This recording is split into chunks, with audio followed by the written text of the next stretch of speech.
Hi, my name is Vic Sachdev. I'm the leader of PwC's SR&ED tax practice.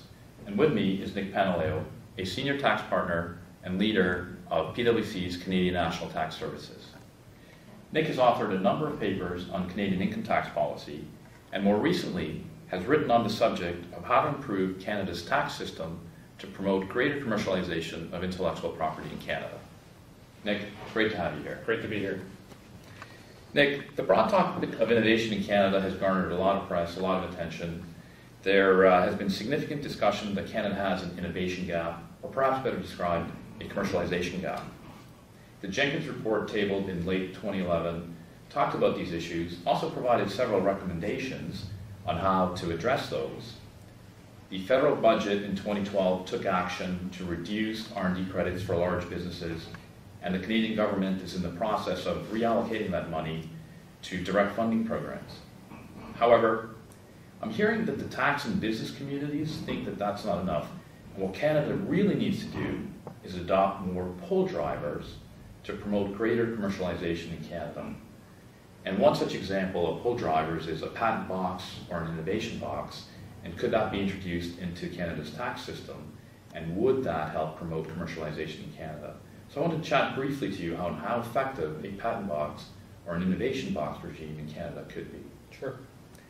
Let me start by asking, if you could describe in simple terms, what is a patent box or an innovation box, and how would a patent box or innovation box work? Well, Vic, quite simply, a patent or an innovation box is a tax regime that results in a lower level of tax being assessed on income that's derived from certain intellectual property. If we step back and look at what governments do in the front end of the innovation chain, they typically provide a lot of tax incentives in various forms by way of enhanced deductions or investment tax credits.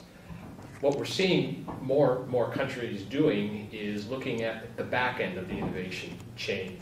So they're looking at the exploitation stage, the commercialization of IP that is developed, or products and services that are produced or enhanced as a result of R&D activities, and looking to provide tax incentives in that particular area. And that's really where the patent box comes into play.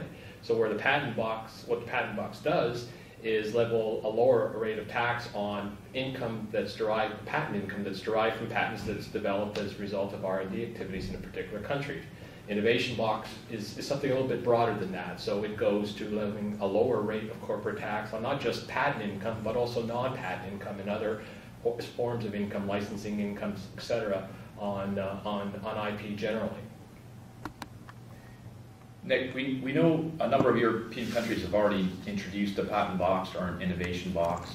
Can you talk a little bit about what's happening in Europe, and in particular the UK? Sure, because that's where we've seen a lot of activity. Although, quite frankly, even the US has been talking about a patent box. The chairman of the House and Ways and Means Committee, David Camp, has introduced a patent box, or suggested a patent box, as part of a broader package of tax reform in the US.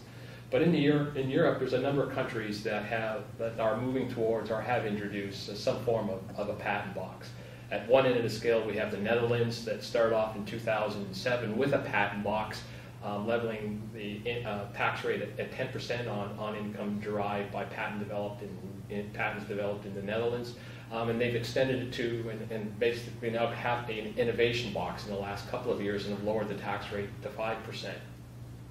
At the other end, we have France that has a patent box regime where it levels corporate rate of tax at a rate of 15%. And in between, we have countries like Belgium and Luxembourg and Spain, as well as Hungary, that also have some form of patent box. But it's really what's happening in the UK that certainly has gotten my attention, and I think it's going to really elevate the profile of patent boxes throughout the world. It's a regime that the UK is introducing this coming April 2013, and it's a result of a couple of years of consultations with the business community. And it's also part of a broader package of corporate tax reform that the UK has been doing over the last couple of years, which among other things have resulted in lowering the corporate tax rate. They just announced it going down to 21%, as well as introducing a territorial system for taxing foreign source income. But the rationale for introducing a patent box, I think, is most relevant. And here's a statement that the government released when they did so, and justifying why they wanted to move in this direction. It was to provide additional incentive for companies to retain and commercialize existing patents and to develop new innovative patented products. This will encourage companies to locate the high-value jobs associated with the development, manufacture, and exploitation of patents in the UK, and to maintain UK's position as a world leader in patent technologies. And they've already got a success story to talk about. GlaxoSmithKline, which is one of the world's largest pharmaceutical companies, has announced that they're going to be building their next plant, about $500 million plant and research facility in the UK. It'll be the first plant that they've built in the UK in 40 years, and they've attributed this to the fact that the UK has introduced this patent box legislation. So very significant development from a UK perspective. Sounds like a good thing. Have you heard any critiques? Are there negatives? What are some of the things that you're hearing about patent boxes or innovation boxes that perhaps are not working? Well, there's some concerns about them, of course, as there will always be. First of all, I think people looking at this and looking at more from a global perspective would see this as being another example of the so-called race to the bottom, where corporations are trying to outdo themselves to attract, in this case, IP-type development and the sort to their particular country. And at the end of the day, we wouldn't see there being more innovation coming out of this from a global context. It's just that country A would benefit, whereas country B would be somewhat of a loser in that regard. So there's that global concern or over what patent box can actually do. The second thing is whether the GSK is going to be the typical behavioral response to patent box. As favorable as that might be, is that something that we're going to be seeing across the board? Some would question whether or not patent boxes might do well in terms of encouraging the location of IP and where IP income is earned, but maybe not so much R&D. So there's some concerns about what the overall behavioral impact will be. There's also concern along with the effectiveness of patent boxes is to their overall cost.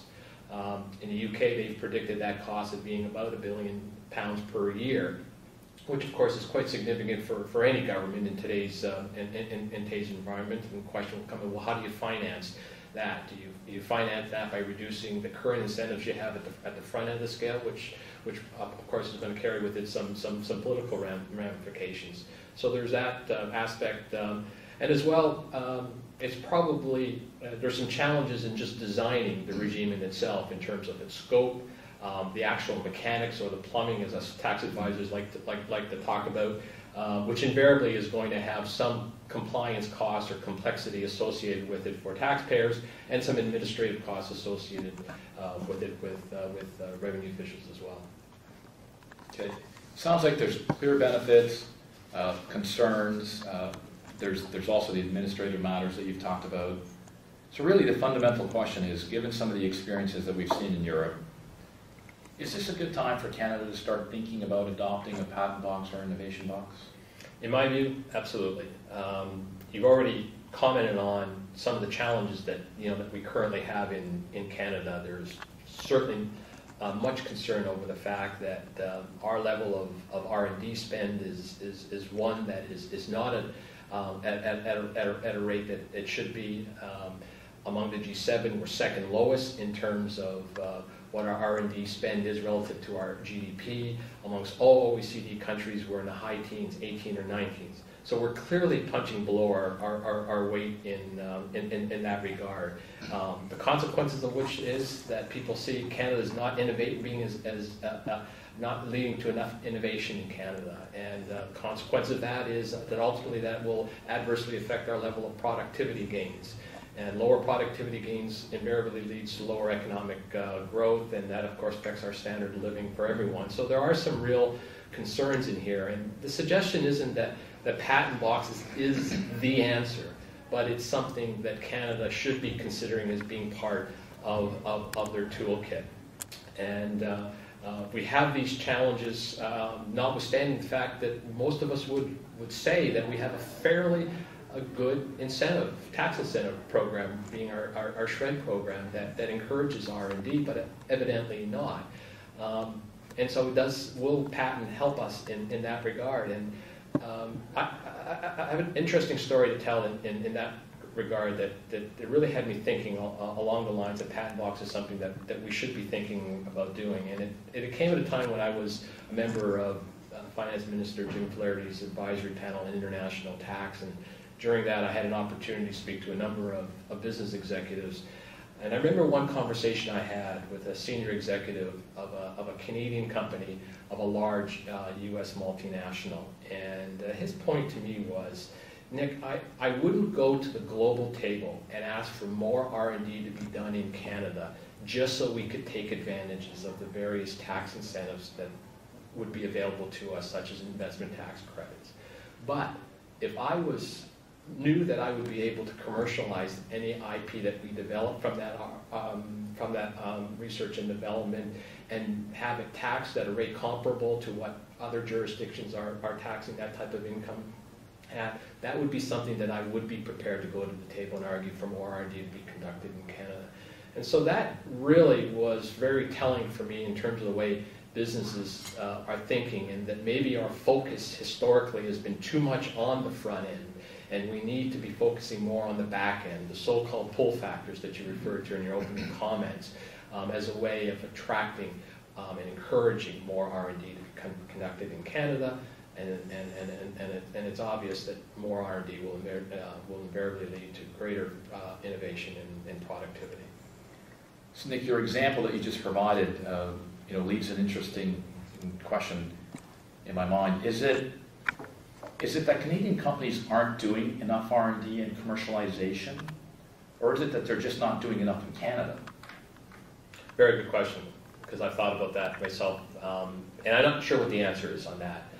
I certainly know from some of my experiences in dealing with companies that a number of them do in fact conduct more R&D outside of Canada than they do within Canada.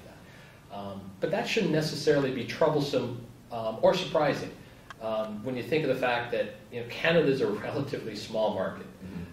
Canadian companies invariably have to go global, and have to go global earlier in their life than many of their counterparts, simply because the market isn't here in Canada and they've got to search out global marketplaces, customers and suppliers. So there's a tremendous, if I can call it, an economic attraction that's driving Canadian companies global. And with that, they're going to be inquisitive, they're going to acquire other businesses, they're going to grow organically as well. And with it, they're going to be conducting R&D types of activities that will be tied into some of their production facilities and things that they have elsewhere. So these are forces that are not driven by our tax regime. It's not our tax system that drives these corporations global, but certainly our tax regime facilitates Canadian companies to go global, to make sure that they are competitive when they are global, allowing them, for example, to reduce their foreign tax costs through the use of setting up of special purposes, treasury, financing, licensing, leasing companies. On the advisory panel, we saw this development as one that has happened over a number of years and likely will continue. And step back and ask the question in some of our concluding chapters of our final report as to whether or not we should be thinking more about whether we needed more tax incentives to drive Canadian companies back into Canada and to effectively onshore what is currently being offshored, if you wish. Now, we didn't mention patent boxes specifically, but certainly patent boxes fits that criteria, the type of incentives that might drive Canadian companies to conduct more of that type of activity in Canada and reap some of the economic activity and benefits that's associated with that type of thing. Very interesting. Nick, your comments have been very insightful. Any final thoughts? Just that I do think the time has come for Canada to give some consideration to patent box. If for no other reason, because other countries are doing this, and In our quest to maintain Canada as a competitive place to invest, and for Canadian companies to invest from, it's something that we need to be thinking about as being part of our toolbox, particularly in meeting the challenges that we of poor R&D performances and of poor levels of innovation that Canada is known for. Thank you very much.